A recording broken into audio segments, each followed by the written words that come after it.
Oke, kita lanjut bab 14, kecerdasan buatan. Nah, kecerdasan buatan berasal dari bahasa Inggris, dari kata artificial intelligence atau AI. Didefinisikan sebagai kecerdasan yang ditunjukkan oleh suatu entitas buatan. Nah, jadi AI itu kemampuan berpikir yang dibuat oleh manusia di dalam mesin atau program. Sehingga mesin bisa melakukan tugas yang biasanya butuh kecerdasan manusia seperti mengenali pola, belajar, atau mengambil keputusan. Selanjutnya, faham pemikiran secara garis besar. AI terbagi ke dalam dua faham pemikiran, yaitu yang pertama AI konvensional. Itu kebanyakan melibatkan metode-metode yang sekarang diklasifikasikan sebagai pembelajaran mesin yang ditandai dengan formalisme dan analisis statistik. Nah, jadi AI konvensional itu AI yang belajar pakai metode klasik seperti statistik dan analisis formal untuk mengenali pola dari data. Terus, metode-metode AI konvensional ada 4. Yang pertama, sistem pakar. Nah, itu sistem yang meniru cara berpikir seorang ahli. Dia pakai aturan-aturan khusus untuk memecahkan masalah layaknya pakar manusia. Yang kedua, pertimbangan berdasar kasus. Itu metode yang menyelesaikan masalah baru dengan melihat kasus lama yang mirip, lalu menyesuaikan solusinya. Yang ketiga, jaringan Bayesian.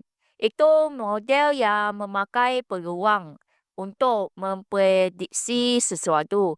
Jadi dia menilai hubungan antar kejadian dan menentukan kemungkinan yang paling masuk akal.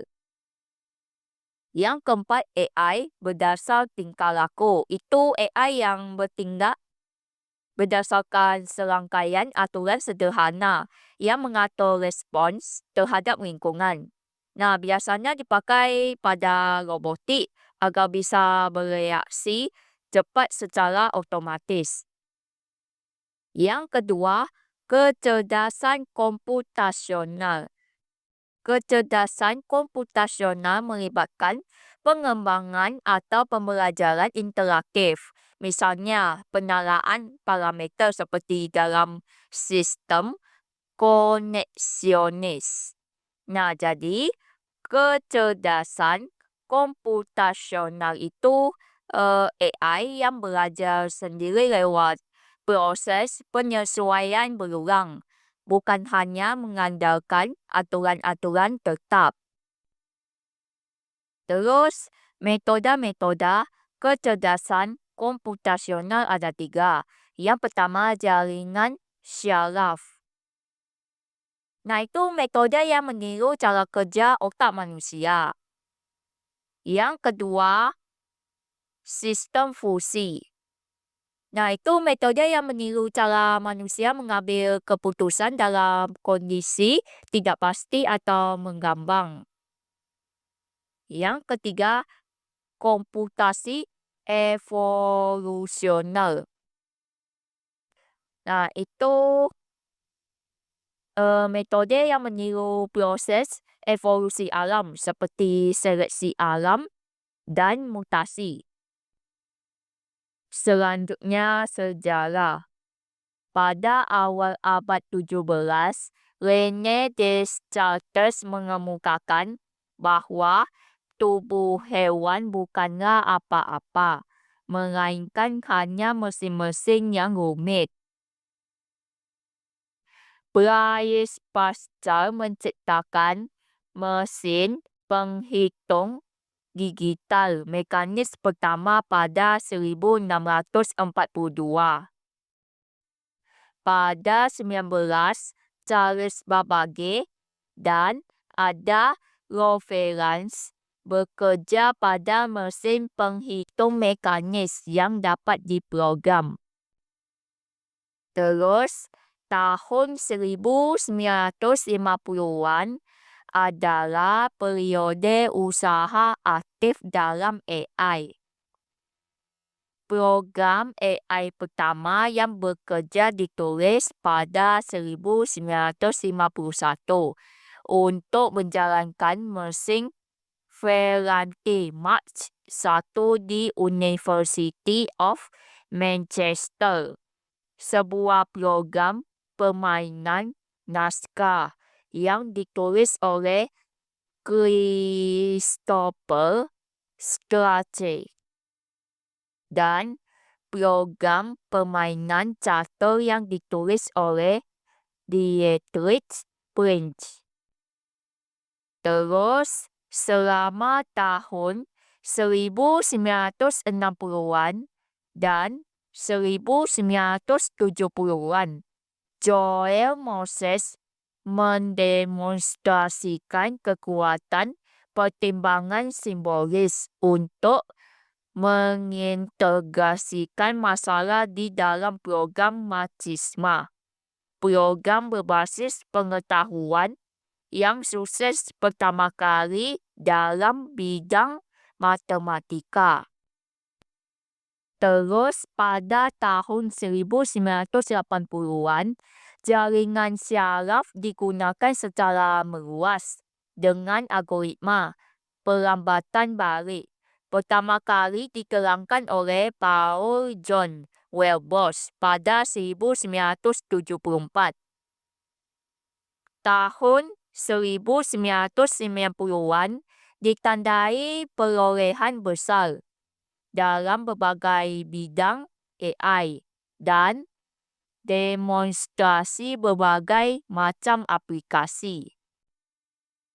Terus, tantangan hebat DARPA yang dimulai pada 2004 dan berlanjut hingga hari ini adalah sebuah pacuan untuk hadiah 2 juta, di mana kendaraan dikemudikan sendiri tanpa komunikasi dengan manusia menggunakan GPS, komputer dan susunan sensor yang canggih, melintasi beberapa ratus mil daerah gurun yang menantang.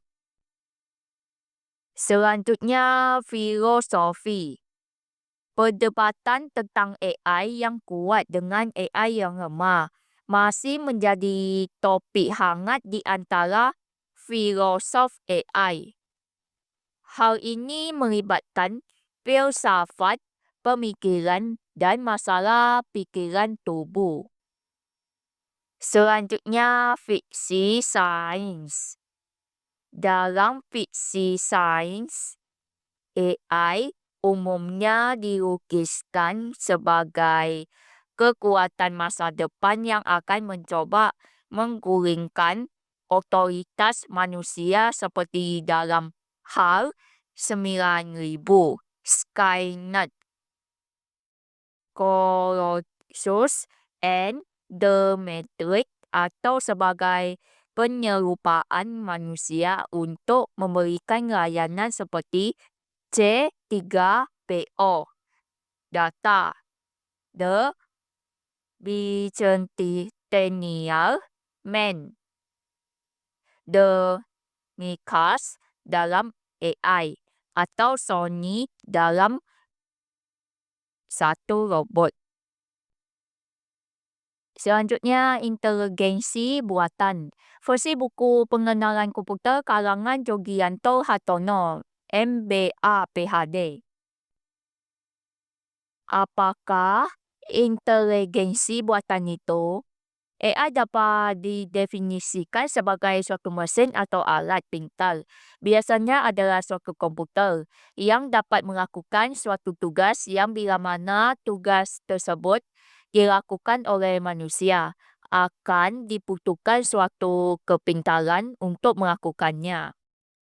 Nah, jadi AI itu teknologi yang membuat mesin bisa berpikir atau bertindak cerdas seperti manusia. Misalnya, mengenali pola, mengambil keputusan, atau memecahkan masalah. Selanjutnya, perkembangan inteligensi buatan. Mulai sekitar abad 18, sebagaimana mesin telah menjadi lebih kompleks. Usaha yang keras telah dicoba untuk menciptakan manusia imitasi. Pada tahun 1736, seorang penemu dari Prancis, Jacques de Vaucanson, pada tahun 1709 sampai 1782 membuat suatu mesin pemain seruling berukuran seperti seorang manusia yang dapat memainkan 12 melodi nada. Terus pada tahun 1774, seorang penemu dari Prancis, Pierre Jacques Dreux, mencengangkan masyarakat Eropa dengan suatu automation berukuran sekitar seorang anak laki-laki yang dapat duduk dan menulis suatu buku catatan. Terus pada tahun 1769, dataran Eropa dikejutkan dengan suatu permainan catur yang dapat menjawab langkah-langkah permainan catur yang belum ditentukan terlebih dahulu. Mesin ini disebut dengan Marcel Chess Automation dan dibuat oleh Wolfgang von Kempelen pada tahun 1734 sampai 1804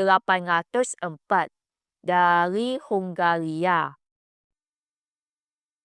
Terus, usaha untuk membuat konstruksi mesin permainan terus dilanjutkan pada tahun 1914 dan mesin yang pertama kali didemonstrasikan adalah mesin permainan catur. Penemu mesin ini adalah Leonardo Torres y Quevedo, direktur dari Laboratorio de Automática di Madrid, Spanyol. Terus, pada abad ke-20, automation sudah banyak dikembangkan dan diterapkan terutama pada Angkatan Bersenjata Amerika Serikat berupa program-program simulasi peperangan. Selanjutnya, game playing. Game playing atau disebut permainan game merupakan bidang AI yang sangat populer, berupa permainan antara manusia melawan mesin yang mempunyai intelektual untuk berpikir. Selanjutnya, general problem solving. Bidang AI ini berhubungan dengan pemecahan masalah terhadap suatu situasi yang akan diselesaikan oleh komputer. Permasalahan yang diungkapkan dalam suatu cara yang sedemikian rupa sehingga komputer dapat mengertinya. Semua deskripsi-deskripsi yang diinginkan juga diberikan kepada komputer. Selanjutnya, natural language recognition. Studi mengenai AI mencoba supaya komputer dapat mengerti bahasa alamiah yang diketikkan lewat keyboard. Bahasa alamiah adalah bahasa sehari-hari yang dipergunakan oleh orang untuk berkomunikasi. Komputer yang dapat menerjemahkan satu bahasa ke bahasa lainnya merupakan contoh penerapan AI di bidang ini. Selanjutnya, speech recognition. Bidang ini juga masih dikembangkan dan terus dilakukan penelitiannya. Kalau bidang ini berhasil dengan baik dan sempurna, alangkah hebatnya komputer. Kita dapat berkomunikasi dengan komputer hanya dengan bicara. Kita bisa mengetik sebuah buku hanya dengan bicara. Dan selanjutnya komputer yang akan menampilkan tulisan hasil pembicaraan kita. Yang pertama, Voice Recognition Model buatan Interstate Electronic. Yang kedua, Voice Data Entry System buatan Interstate Electronic. Yang ketiga, Speech Lab buatan Heuristic Inc. Yang keempat, Voice Entry Terminal buatan Scott Instruments. Yang kelima, Cognivote buatan VoiceText. Selanjutnya, Visual Recognition. Bidang ini merupakan kemampuan suatu komputer yang dapat menangkap sinyal elektronik dari suatu kamera dan dapat memahami apa yang dilihat tersebut. Penerapan AI ini misalnya pada komputer yang dipasang di peluru kendali, sehingga peluru kendali dapat diprogram untuk selalu mengejar sasarannya yang tampak di kamera. Selanjutnya, robotics. Robot berasal dari kata robota, dari bahasa Cekoslovakia yang berarti tenaga kerja. Kata ini digunakan oleh dramawan Karel Čapek pada tahun 1920 pada sandiwara fiksinya, yaitu LOL atau disebut Losons Universal Robots. Robot adalah suatu mesin yang dapat diarahkan untuk mengerjakan bermacam-macam tugas tanpa campur tangan lagi dari manusia. Secara ideal, robot diharapkan dapat melihat, mendengar, menganalisa lingkungannya, dan dapat melakukan tindakan-tindakan yang terprogram. Selanjutnya, penggolongan robot.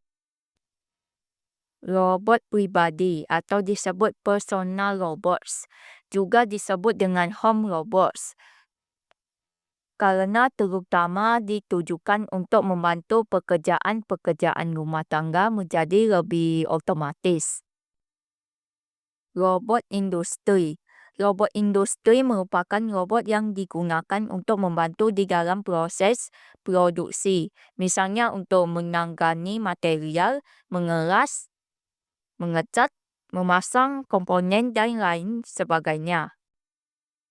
Contoh robot yang digunakan pada industri. Yang pertama MotionMate, yang kedua The Rhino Charger, yang ketiga Pratt Model 4200, yang keempat Cincinnati, yang kelima Pra-FC, yang keenam Cybertest P15 Puma model 500, yang ketujuh IBM Assembly Robots, yang kedelapan GMF Robots.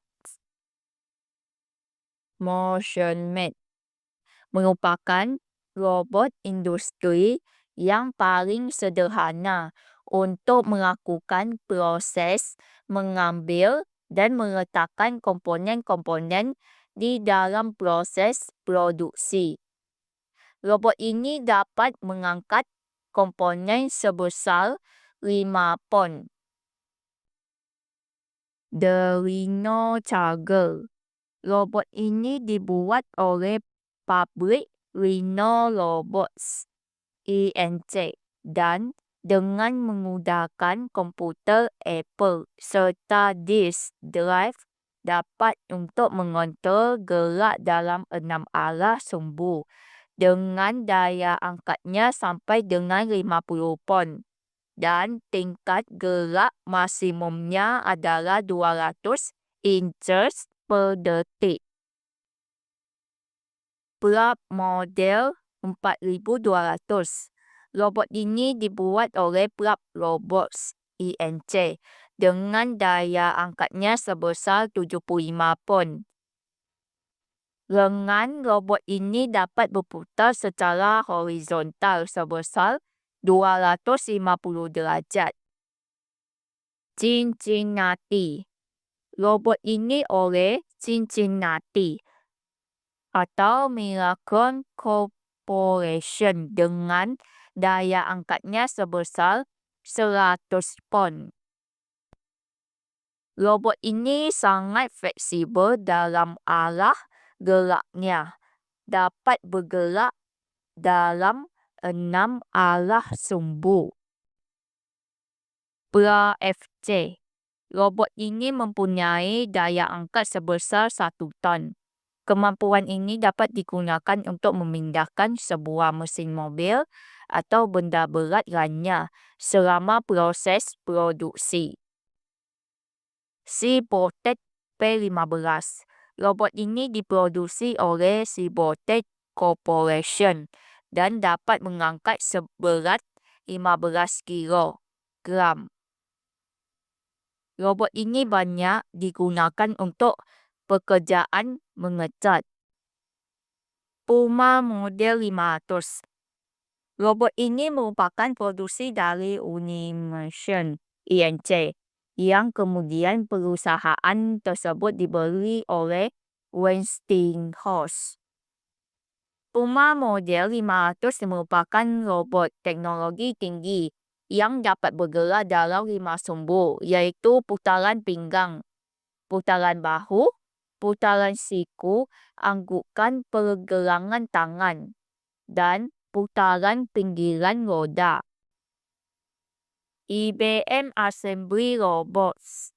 IBM memproduksi 2 macam robot dan menggunakannya untuk proses produksi komputer IBM dan produk-produk lainnya. Robot ini digunakan untuk memasukkan komponen ke dalam suatu lubang atau memasang komponen satu yang dilekatkan dengan komponen lainnya. Robot yang kedua berupa robot yang lebih kecil yang dapat diprogram dengan komputer IBM PC yang digunakan untuk memprogram dapat dilepas dan digunakan untuk keperluan lainnya. GMF Robots. Robot ini dibuat oleh General Motors Corporation dan Fanuc Machine Works dari Jepang. Kedua perusahaan tersebut bekerjasama memproduksi GMF Robots untuk dijual dan digunakan sendiri untuk kedua perusahaan tersebut. Robot pendidikan atau disebut educational robots. Robot pendidikan ini dikembangkan untuk tujuan membantu di dalam mengajar tentang operasi dan penggunaan dari robot industri. Contoh robot pendidikan. Yang pertama, Rhino Robot SL2 System. Yang kedua, Microbot. Yang ketiga, Hello One. Rhino Robot SL2 System. Robot ini dibuat oleh Rhino (INC) dan digunakan untuk simulasi tentang operasi dari robot-robot industri. Rhino SL2 dapat diprogram melalui komputer Apple dan programnya dapat disimpan di disk. Microbot. Microbot mempunyai 2 macam robot, iaitu Microbot Minimal dan Microbot Teach Mower. Mini Mower dapat diprogram dengan komputer Apple atau TLS AT. Teach Mower digunakan untuk simulasi robot industri dan menggunakan Teach Pendan untuk memprogramnya serta dapat digunakan komputer Apple atau TLS AT untuk menyimpan program. Expert System atau disebut sistem pakar merupakan komputer yang dapat diprogram untuk berbuat seperti orang yang ahli dalam bidang tertentu. Komputer yang demikian dapat dijadikan seperti konsultan atau tenaga ahli di bidang tertentu yang dapat menjawab pertanyaan dan memberikan nasihat-nasihat yang dibutuhkan. Salah satu expert sistem yang pertama adalah Majisma yang digunakan untuk tugas-tugas matematika. Yang kedua, Micin untuk mendiagnosa penyakit pada darah. Yang ketiga, Zeus untuk mendeteksi penyakit.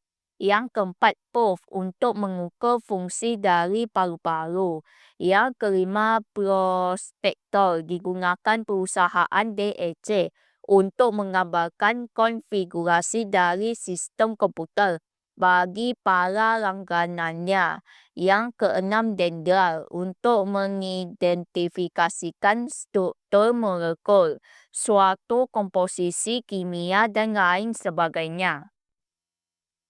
Hero One. Robot ini dibuat oleh Hertz atau Zenith, merupakan robot yang dapat bergerak dan dirancang untuk membantu mempelajari robot industri. Robot ini mempunyai beberapa unit sensor. Unit sensor ini dapat mendeteksi gerak, mengukur jarak sampai 15 spek, mendeteksi perubahan tingkat cahaya, membedakan dua buah suku kata dan menggunakan spek sintesisor sehingga dapat berbicara. Hero One juga dilengkapi dengan Teach Pendan. Nah, jadi kesimpulannya AI itu teknologi yang membuat komputer bisa berfikir dan bertindak cerdas, layaknya manusia. Nah, intinya AI mampu melakukan tugas yang biasanya butuh kecerdasan manusia, seperti mengenali pola, mengambil keputusan, belajar dari kata, dan memecahkan masalah. AI membantu pekerjaan jadi lebih cepat, praktis, dan otomatis dalam berbagai bidang.